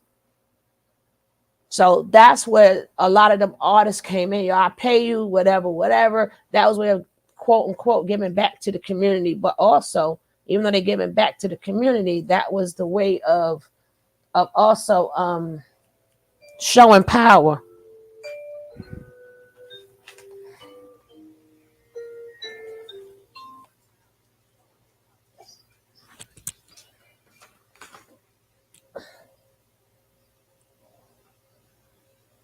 Local sporting events, similar to the scene in the classic TV show. Hello. In this show, various drug dealers based in West Baltimore competed I'm in live. I'm gonna call you back. The show also featured a scene in which a referee made a controversial call at the end of the game, leaving the character Avon Barksdale to then get in the referee's face and threaten. But it's said that a similar story happened at a basketball tournament held by the Supreme Team. The only difference was this wasn't a team. Did you hear the name Avon? What movie would that be? I keep telling you, these lives created Paid the in movie. full? Was that paid in Hello, full? hello. Huh. And that would bring in who? Damian Dash and Rockefeller. I'm gonna be quiet. Y'all need to connect. Y'all gotta start listening to the names and connect to these dots. So now you see why 50, all of y'all got to go. 50 like damn this. And my mama gone and all this and all of that, blah blah blah blah blah blah blah blah blah. But This is how all of them. But remember, that's how the drug trade used to go, though. I'm telling you, that crack was something else. I'm so glad. When people call me, oh, I'm like, and proudly, you don't know what we had. Just like every generation, Yeah, you we don't know what they survived had to the live crack through. era. Oh, Please, child. nah, I, man. I don't care Mm. where you're from. If it was rampant, baby, say what you want. Yeah, we would be the old aunt. Yeah, I'll be whatever you want to call me. Right? But when you it's sad when you're 16, right? And you got to bury your 16-year-old friends that just before crack came out, all of them were best friends, right? Now they're taking out each other. I think that was the worst part of it, right? And then again, bloodline, they go for your kid. You know how many kids that's in my daughter's age bracket, their daddies are gone. Because their daddies would have been, thank God they had jail is the number one savior in these crack people who sold the crack. Jail will be the number one savior. Because baby, if Yeah, some for of them sure. didn't make it in jail to change their lives, they will not be living today. Some kids got to thank their parents that's in jail. Thank the jail, man. Thank they got caught, or they wouldn't be here living, or they would have took out other people that wouldn't be living. Because they was on a roll. That money was coming in, right? It's crazy when you young. Like I said, you understand it, but you don't understand it because like these your peoples. But then again, you're looking at people. You like the other set of people that your mama is good, your daddy's good. Like how you become a crackhead, right? So we didn't understand how dysfunctional and how toxic that was because you're living in it at the time. So you still cool with them, looking at the crackheads to do with the crackheads. But we didn't think about what it's doing to the babies till we got older. Remember, at the point when you 14, when it first come out, you're not thinking about the damage that it's doing or that it was doing until you started seeing the damage. And then at that point, you're scared. Now you can't sit here no more. Like Yeah, you start everything. seeing the effects and the. Mm-hmm. Mm-hmm. And then all the things you used to do, you cannot do no more because now they got the corners, now they got the benches, now they got the parks, right? So everything is a time frame, even till today, but it's not bad as it was. But again, at least you see, even though I mean, these artists these days, they don't being that is that they even though they was flashy or whatever, at least they did like these artists these days don't do nothing because remember they figure well instead of like they didn't brag in your face and do much they still did it but they did it differently.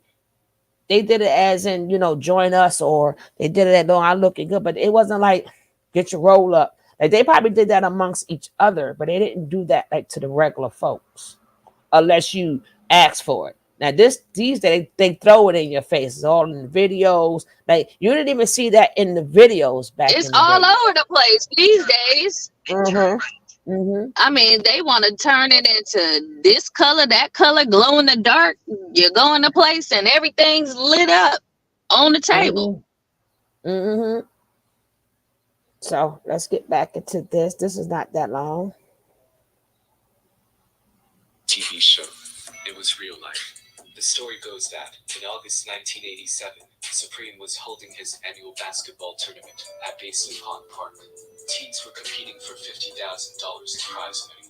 Drug dealers were also in attendance, having placed bets on the games. Hello? Everything was going according to plan All right. until a referee made a controversial call at the end of the game.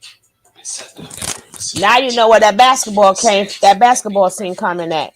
for the simple crime of making a bad call. But the Supreme team also didn't hesitate to share their wealth. They would help the youth by See? sponsoring youth sports I programs, just was saying that. paying for buses to send local kids to amusement parks. They would also help the needy by running turkey drives, giving money to people in need, and even reportedly operating a neighborhood store where they would give away free food and diapers to the community. The Supreme Team did it all. And it became clear that the Supreme Team were now some of the top dogs in the streets of New York. As a matter of fact, the classic hood movie, New Jack City, is also said to have been inspired by two specific drug crews. The first drug crew were the Chambers brothers, who operated out of Detroit. The Chambers are accused of operating a $3 million a week drug operation that once accounted for half of Detroit's crack cocaine trade. Drop a comment if you want to see a video of them. But the second drug crew that inspired New Jack City was the Supreme Team. That's the level they were operating on. But less than 3 months after the basketball tournament, the Supreme Team would be taken down for a second time, following a joint investigation conducted by state and federal authorities. In November 1987, the police started kicking off doors. Members of the team were found flushing cocaine down toilets, and even throwing bricks of cocaine out of windows. Police said so much cocaine had been thrown out the window that it was raining cocaine on the streets. Christmas had come early that year. However, police found something even more interesting while conducting the raids. They would find various instruction manuals in the possession of the Supreme Team. These manuals covered everything from how silencers worked to different methods of disguising yourself to avoid the police. That's to say that the Supreme Team were more than just a street gang, they were moving more like the Black Mob. Supreme was then hit with a kingpin charge for operating a continuing criminal enterprise. A kingpin charge is similar to a RICO charge, but is different because it's only limited to criminal drug organizations. The prosecutor on the case was a man named Sterling Johnson. Johnson was also from Queens and lived only 2 blocks away from Supreme. It said that he went extra hard to try and take the Supreme Team down, likely because he saw firsthand how they were destroying the neighborhood. Supreme ultimately pled guilty, would be sentenced to 12 years in prison, and would serve a total of 8 years before being released on parole in 1993. So, between 1987 to 1993, Supreme was off the streets, and it was Prince's turn to rule over the Supreme Team. And his way of doing things would be much different. With Prince now in charge, he ran the Supreme Team his way. Remember, Supreme was the businessman, and Prince was the killer. Prince would focus on increasing the Supreme Team's muscle, fighting against tribal drug crews, and internally cleansing disloyal members. As a result, police would accuse Prince and Supreme of orchestrating at least 8 murders in 1987 alone. Prince would then be locked up in late 1987 on a state murder charge. With both Supreme and Prince now behind bars, the team was in shambles. So, Supreme ordered the team to shut down its operations, and the Supreme Team was largely inactive between late 1987 to 1989. In the meantime, however, something would happen that would change the New York dope game forever. In February 1988, a rookie cop by the name of Edward Byrne would be assassinated while sitting in his police car. The man responsible for ordering the hit went by the name of Pappy Mason. Pappy was the leader of the Bebo's gang, and worked for Fat Cat, the same kingpin who had been supplying the Supreme Team. The reason for the killing is uncertain. Some say Pappy ordered the killing following an incident in which he felt the police had disrespected him. Others say that he ordered the murder as retaliation for Fat Cat. Fat Cat had been Two specific drug crews. The first drug crew being convicted of ordering the 1985 murder of Girl, we got a Sweet Daddy. We got a Pappy.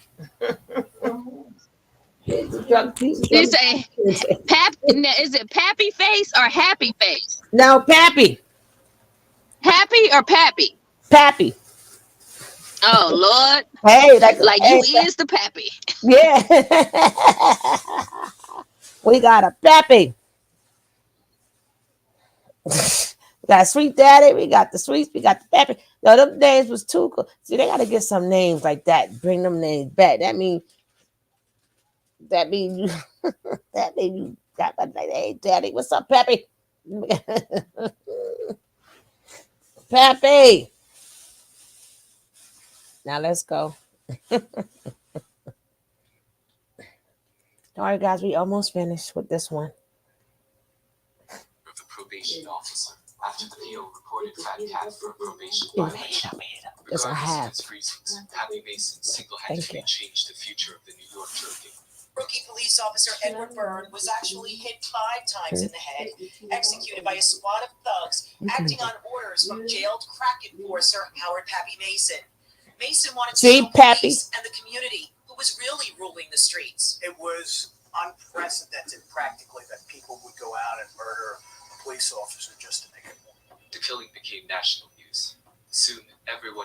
country had heard about crack, and the storyline that drug dealers thought that they could target the police enraged the country. 1988 was also an election year. George Bush would carry Edward Burns back. Unless his uncle is 55. But look at his uncle. But that was nothing compared to the Look at Prince. response. You see the uncle? He could be the dunkle. They formed an elite squad, dubbed the Tactical Narcotics Team, or TNT. You see that face? That's his brother.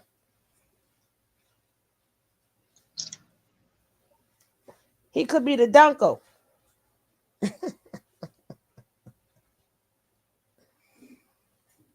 Because I see 50 face really good right there. Look at the eyes. Yup, and the mouth. Yup. Alleged. But look at that face. We just saying. I see it in the mouth too, girl. He is the dunkle. He is. They related. It's the names for you, Nick. I know, right? Sweet Daddy Willie. Come on. They all have the same mouths. All right, guys, we almost finished. Oh, thank you. Now you can only eat a half of a half. What? You can. Half of a half.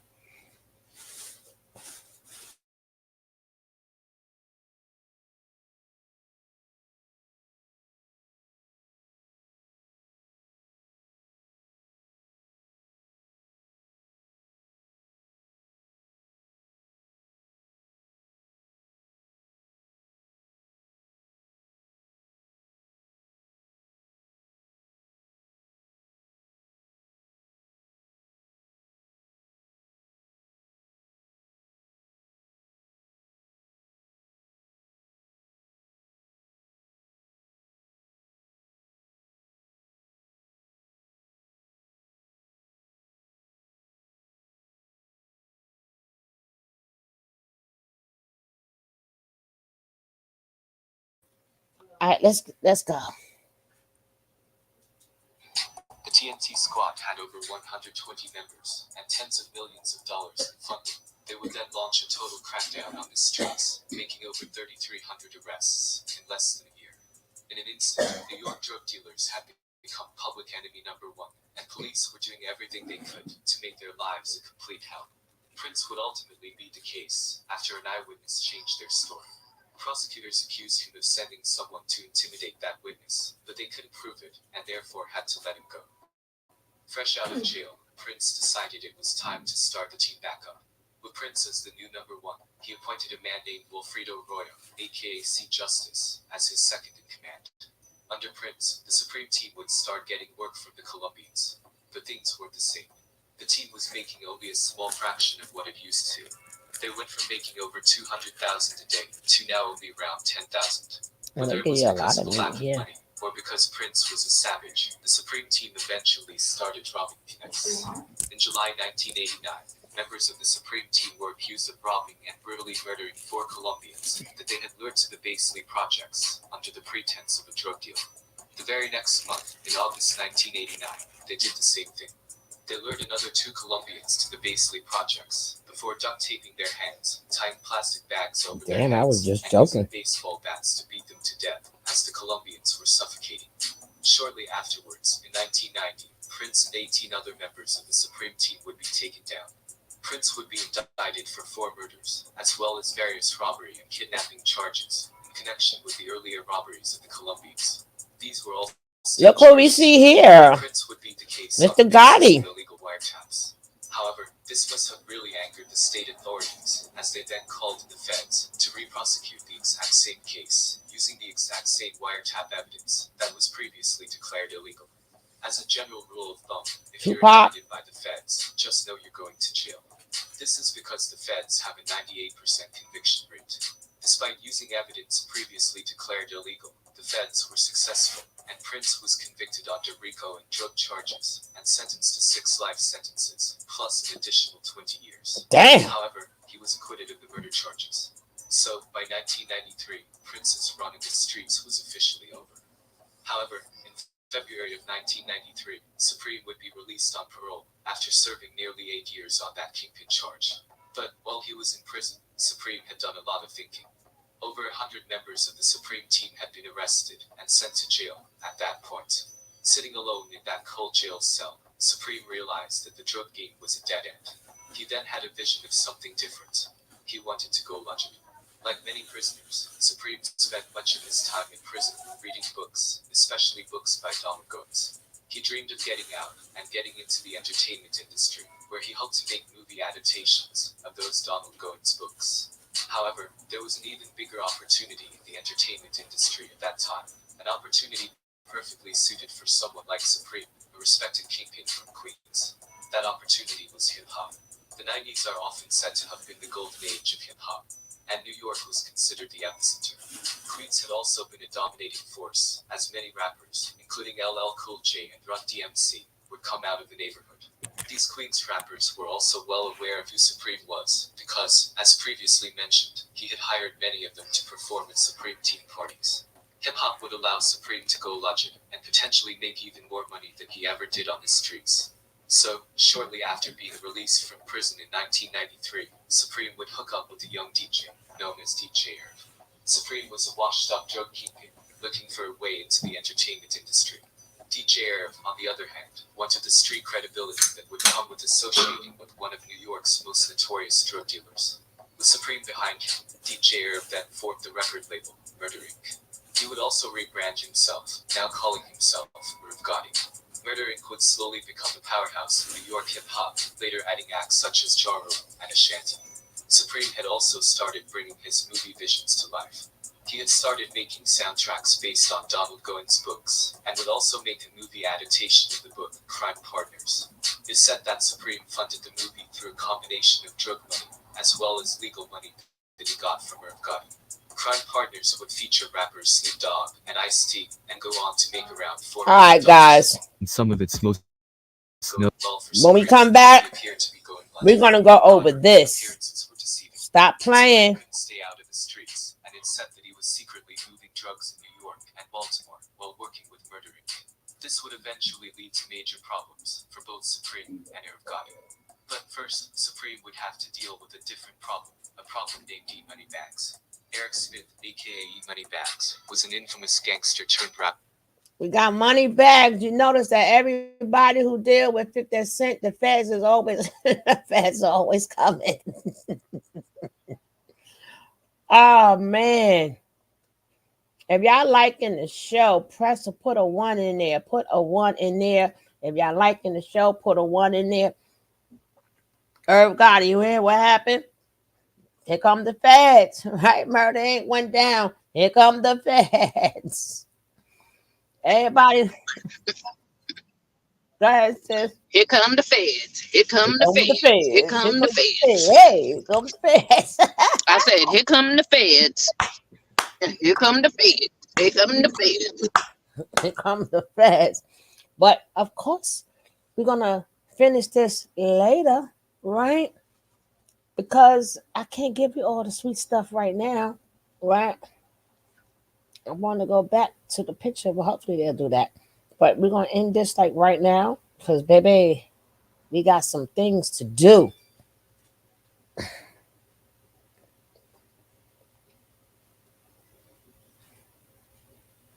I got to always end it with happy.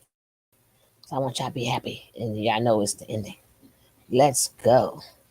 I'll see you guys later on. I may come back, then back again. Who knows? Continue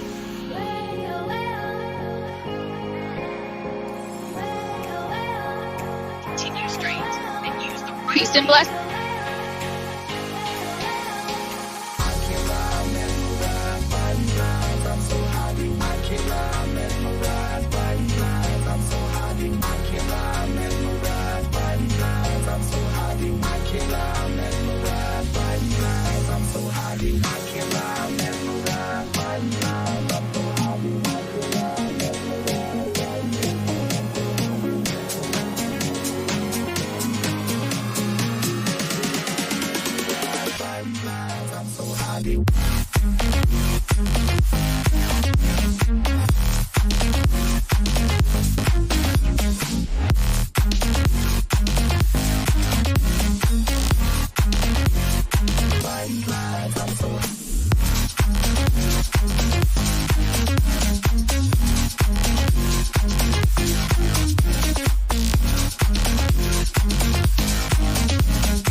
high, why can't I mesmerize by these lines? I'm so high, why can't I mesmerize by these lines? I'm so high, why can't I mesmerize by these lines? I'm so high, why can't I